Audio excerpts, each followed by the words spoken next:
தொடர்ச்சியாக நடைமுறைப்படுத்த இல்லாம இருந்தது சார். அதுல வந்து மாகாண சபை முடிஞ்சு 7 வருஷமா. ஆமாம் சார். அந்த பூக்குற தருணத்தில் பூக்குறதுக்கு முன்னுக்கு நாங்கள் அதனை அழிக்கணும் சார். இப்போ விவசாயிகள் எல்லாரும் ஒத்துழைப்பு வழங்குற பட்சத்தில் எங்களுக்கு அதில் லீகல் ஆக்ஷனும் எடுக்கக்கூடிய சந்தர்ப்பம் இருக்குது. ஆனால் லீகல் ஆக்ஷன் எடுக்கிறதுக்கு எங்கள்கிட்ட இருக்கிற ஆளுநி பத்தாது சார். உண்மையில் ஒவ்வொரு விவசாயியும் ஒரு நிமிஷம், நீங்க விவசாயிகள் ஒத்துழைக்கிற பட்சத்தில் என்று சொல்றதெல்லாம் அது காலம் கடத்துற வார்த்தைகள்.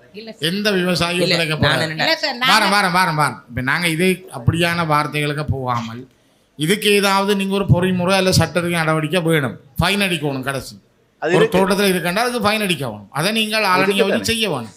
இருக்கு, அது சட்ட நடக்கிற ஏற்பாடு இருக்குன்னா நீங்க என்ன சட்டத்தை பயன்படுத்துறீங்க? இல்ல, சட்டத்தை நடைமுறைப்படுத்துறதுக்கு எங்களுக்குரிய அதிகாரத்தை வழங்கப்பட வேண்டும் சார்.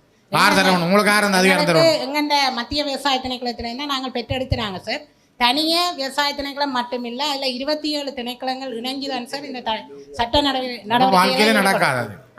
வாழ்க்கையில நடக்காது. அப்ப எனக்கு ஒருங்க சொல்லுங்க, அந்த ஆக்ட் என்ன ஆக்ட்? இந்த ஆக்ட் அது ஆக்ட் நம்பர் 1992ஆம் ஆண்டு தாவர பாதுகாப்பு சட்டத்துக்குள்ள வருது சார். அது யாருக்கு அந்த ஆக்ட் மூலம் யாருக்கு அந்த அதிகாரம் கொடுக்கப்பட்டிருக்கு? அந்த அதிகாரம் வந்து மத்திய விவசாய திணைக்களத்துக்கு தான் வழங்கப்பட்டிருக்கு. மத்திய விவசாய திணைக்களத்தோட இணைஞ்சு பிரதேச சபை, ரயில்வே டிபார்ட்மெண்ட் என்ன சொல்லி 27 திணைக்களங்கள். அதுக்குள்ள உங்களோட விவசாய திணைக்களம் வராது? விவசாய திணைக்களம் இருக்கு. அப்ப நீங்க இது எடுக்கல? அது நடவடிக்கை அதான் சொன்னேன் சார். நாங்கள் நடவடிக்கை இல்ல, நீங்கள் அப்படியான ஒரு இடத்தை கண்டு அது சம்பந்தமாக போலீஸ்ல முறைப்பாடு செய்து என் வழக்கு போடல. இப்ப நீங்க சும்மா சொல்லக்கூடாது அதுக்குரிய வழங்கலங்களிடையில வழங்க இல்லையா? ஒரு ஆக்ட் ஒன்று இருக்கண்டா, அந்த ஆக்டில் இருக்கிற உங்களை மென்ஷன் பண்ணி இருக்குன்னு சொன்னா உங்களுடைய கடமை, அரசாங்க கடமை. நாங்கள் உங்களுக்கு வழக்கு போடலாம், உங்களுடைய அரசாங்க கடமையை நீங்க செய்யலேண்டு. ஏன்னா அந்த ஆக்டில் இருக்குது இப்படியான இடங்கள்ல காணிகளில் வந்து இதுகள் இருக்கும்போது விவசாய திணைக்களம் எடுக்க வேணுமெண்டா நீங்கள் ஏன் எடுக்கலன்னு கேட்டு கூட நாங்கள் வழக்கு போடலாம். விளங்குது உங்களுக்கு? இப்போ உங்களுக்கு ஆக்டில் ஒரு பவர் உண்டு. ஆக்டண்டா என்னம்மா? அது ஒரு பவர், அது ஒரு லீகல் பவர். அப்போ அந்த லீகல் பவரை பார்த்து ஒரு போலீஸ் ஸ்டேஷனில் ஒரு முறைப்பாடு போட்டுக்கிறீங்களோ இது வரைக்கும்? முதல் போட்டுனாங்க சார். எப்போ போட்டு நீங்கள்? நான் 2017-18 போட்டு. சரி, இப்போ 25ல் இல்லையோ? 25ஆம் ஆண்டு இல்லை. நான் இப்படி கேள்வி கேட்கறது நீங்கள் மன்னிக்கணும். என்னண்டா சும்மா சொல்லக்கூடாது எங்களுக்கு பவர் இல்லை பவர் இல்லைன்னு. ஆக்ட் இருக்கு, ஆக்டில் உங்களோட டிபார்ட்மெண்ட்டை சொல்லியிருக்கு, உங்களுக்கு பவர் இருக்குது. நீங்கள் போலீஸ் ஸ்டேஷனில் போய் ஒரு கேஸ் முறை இது வரைக்கும் ஏதாவது ஒன்றுக்கு முறைப்பாடு போட்டுக்கிறீங்களோ? இல்லை சார். நாங்கள் அதில் 3 விதம் இருக்கு சார். சரி, அதைத்தான் நான் கேட்குறேன். நேரம் அந்த ஆத்தரைஸ்ட் ஆஃபீஸர்ஸ் நான் என்ன ஆக்ட் என்ன பார்க்கல. ஆத்தரைஸ்ட் ஆஃபீஸர்ஸ் எங்களோட ஆஃபீஸர்ஸ் நிறைய பேர் அந்த ஆல்ரெடி இருந்த ஆக்கள் வந்து ரிட்டையர்மெண்ட் பதவி வருது அப்படி. சரி, இப்போ ஆத்தரைஸ்ட் ஆஃபீஸர்ஸ் இல்லையா உங்கள்ட்ட? அதுக்குரிய அப்ளிகேஷன் நாங்கள் கொடுத்துருக்கிறோம். அந்த ஆத்தரைஸ்ட் ஆஃபீஸர், அதாவது வட மாகாணத்தில் அந்த ஆக்டை வந்து சிஸ்டமைஸ் பண்ணுற ஆத்தரைஸ்ட் ஆஃபீஸர்ஸ் ஒருத்தரும் இல்லையோ? இப்போ ஒருத்தரும் இல்லை. சீஃப் செக்ரட்டரி, அப்போ நீங்கள் என்ன இந்த திணைக்களம் நடத்தலாம்? இவ்வளோ காலம் இந்த திணைக்களம் என்ன நடத்தலாம்? இந்த ஆக்டை பாவிச்சு ஒரு வழக்கு போடுறதுக்குரிய ஒரு ஆஃபீஸரும் வடக்கு மாநிலத்தில் இல்லையண்டா அப்போ என்னென்னு நாங்கள் இது நடக்கிற சும்மா சொல்கிறது எங்களுக்கு பவர் இல்லை பவர் இல்லை பவர் இல்லைன்னு. அந்த ஆஃபீஸர்ஸ் ஒருத்தரும் இல்லைன்னா அவருக்கு சப்ஸ்டியூட் யார் பண்ணியிருக்கிறீங்க? ஒரு அந்த ஆஃபீஸர் இல்லையண்டா, வைத்தியசாலையில் வைத்தியர் இல்லையண்டா சேலைனை போட்டாது பாதுகாக்கிறதுக்கு ஒரு ஆள் இருக்கும், அது பேர் தான் நர்ஸ். இதை நான் கேட்குறேன். இப்போ உங்கள்கிட்ட ஆஃபீஸில் அந்த டிபார்ட்மெண்ட்டில் அந்த ஆஃபீஸர்ஸ் இல்லையண்டா யார் அந்த டியூட்டியெல்லாம் பார்க்குறது? யார் பார்க்குறது? ஏன்டா நீங்கள் வழக்கு போடுறதும் இல்லை, போலீஸுக்கும் போடுறது இல்லை, சும்மா இருக்கிறது. பேர் சொல்கிறது பேரோட சொல்லுங்க. உங்களோட பேரை சொல்லுங்க, நான் பேரோட சொல்கிறேன். நீங்கள் தான் இந்த வேலையை செய்யலைன்னு. சீஃப் செக்ரட்டரி அந்த வேலையை செய்யலை. நாங்கள் ஒரு வழக்கு போட்டால் நீங்கள் அரச கடமை ஒழுங்காக செய்யலைன்ட்டு நீங்கள் தான் மைண்டானந்த அழுத்தவை மாதிரி வருஷ கணக்காக போக வேண்டியிருக்கு. அந்த உங்களுக்கு தெரியும் பாதீனம் பெரிய பிரச்சனை உண்டு. இந்த வரைக்கும் அது சம்பந்தமான லீகல் ஆஃபீஸர்ஸும் உங்களோட டிபார்ட்மெண்ட்டில் நீங்கள் கோல் பண்ணவும் இல்லை, வேகன்சி நிரப்பவும் இல்லை.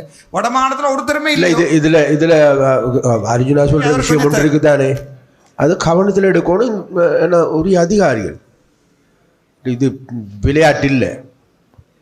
சும்மா ஒரு சில அதிகாரி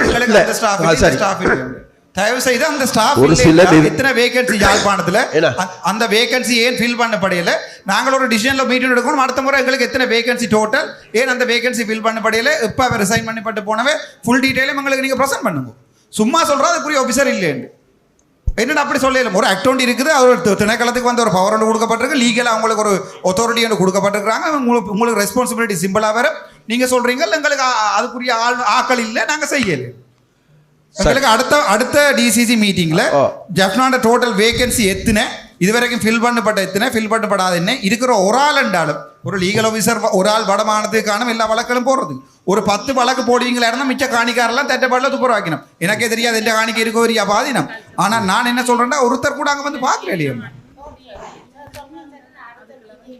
அடுத்த மீட்டிங்ல தயவு செய்து நாங்கள் உங்களோட நேரம். Okay right. அடுத்ததாக 70 நன்னீர் வளத்தை குறைஞ்சதும் சீம கருவேலை மரங்களை அழைக்கிறது சம்பந்தமாக கௌரவ பாராளுமன்ற உறுப்பினரால் தீர்மானம் எடுக்கப்பட்டிருக்கின்றது. அது ஏற்கனவே இந்த விடயம் கலந்துரையாடப்பட்டு உண்மையில் அது அந்த சீம கருவேலையா என்பது தொடர்பாக ஒரு ஆய்வும் மேற்கொள்ளப்பட்டது. இது எங்களுடைய அடுத்த ஊராதுறையினுடைய இந்த பிரதேச ஒருங்கிணைப்பு கொடுத்து ஒரு தீர்மானத்தை எடுத்து அந்த விடயத்தை உறுதிப்படுத்தி தந்தால் நாங்கள் அதுக்குரிய எஸ்டிமேட்டையும் எடுத்து விவசாய திணைக்களத்தின் மூலமாக அதை ஒரு பரிசாத்தமாக நாங்கள் அதை இங்கேருந்து இயந்திரம் கொண்டு போய் தான் நாங்கள் செய்ய வேண்டியிருக்கோம். ஆகவே அதை நாங்கள் முழுமையாக அதற்குரிய எஸ்டிமேட்டோட பிரதேச செயலாளர் அந்த விவரத்தை எங்களுடைய ஒருங்கிணைப்பு குழு கூட்டத்தில் போட்டு அனுமதித்தாங்க. ஏன்னா அப்புறம் நாளைக்கு சில பேர் சொல்லக்கூடாது அந்த மரம் அங்கே இருக்க வேண்டிய மரத்தை அழிச்சிட்டோம்னு சொல்லக்கூடாது.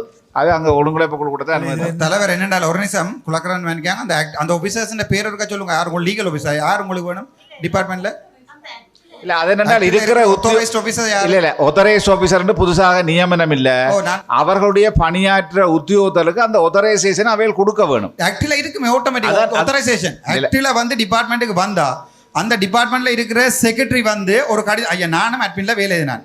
ஒரு செக்ரட்டரி வந்து அந்த திணைக்களத்தில் இருக்கிற ஒவ்வொரு உப திணைக்களங்களுக்கும் கடிதம் அனுப்பும் இது சம்பந்தமா நடவடிக்கை எடுக்க சொல்லு. இல்ல அதான் கூட யார் அதை செய்ய வேணும்? ஆரப்ப இல்லைன்னு சொன்ன வைப்ப ஆறு அந்த ஆஃபீஸர் யார் இல்லை அப்படின்னா நான் பாராளுமன்றத்தில் எப்போ வடக்கு மாநிலத்தில் இப்படி யாக்களை அப்பாயின்மெண்ட் பண்ணி தாங்க ஒன்று சொல்லி ஆர் அந்த ஆஃபீஸரோட பேரை சொல்லுங்க.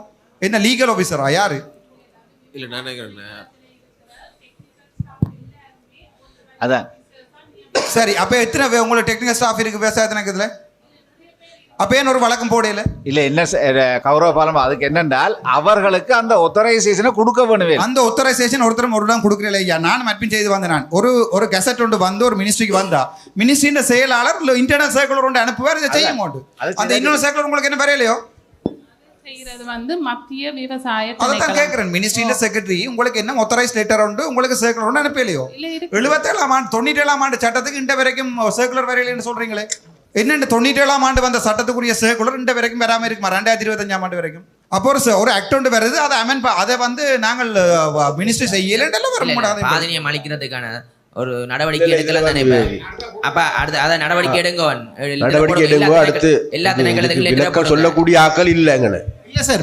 விளக்கம் தெரியலையான்னு தெரியல எனக்கு சார். பாதினியம் கட்டுப்பாடுன்றது வழக்கு போட்டு செய்யறதுன்றது இல்ல சார். இல்லீகல் கசிப்பு இது எத்தனையோ விஷயங்கள் இல்ல. இப்ப நீங்கள் ஐயோ பாதினியம் கட்டுப்பாடுன்ற ஒரு பெரிய பிரச்சனை. அது வந்து 90% நீங்கள் எல்லாத்துக்குமே சொல்லக்கூடாது. நீங்க சேஃப் கார்டு பண்ண ட்ரை பண்ண கூடாது. அர்ஜுனா சரி இருங்க. சரி கேக்குற முழுக்க அப்படி இல்லைன்னா நாங்க பாராளுமன்ற செயலாளர்களோட ஒத்துழைப்போட தான் செய்தது. ஒத்துழைப்புன்றது 27 திணைக்களம் செயலாளர்கள் 27 திணைக்களத்தில் ஒத்துழைப்பு இருக்க வேணும். விவசாய திணைக்களம் நடவடிக்கை எடுக்க வேணும். அது நாங்கள் இப்ப அடுத்த ஒரு 2-3 வீக்ஸ்க்குள்ள பிரதம செயலாளர் அதுக்குரிய எடுப்போம். சரி சரி ஓகே சரி பார்த்துட்டு சொல்லுங்க. உங்களால இயலாத லெவல் அதுக்கு தான் டிசிசி மீட்டிங் அமைச்சர் கதைப்பார் பாராளுமன்றத்தில். இயலாத அது சட்டபூர்வமாக செய்ய முடியும். அவர் 3 வாரத்துக்குள்ள அவர்கள் சம்பந்தமான விவரத்தை எங்களுக்கு தெரியும். நாங்கள் அறிவிக்கிறோம். நன்றி.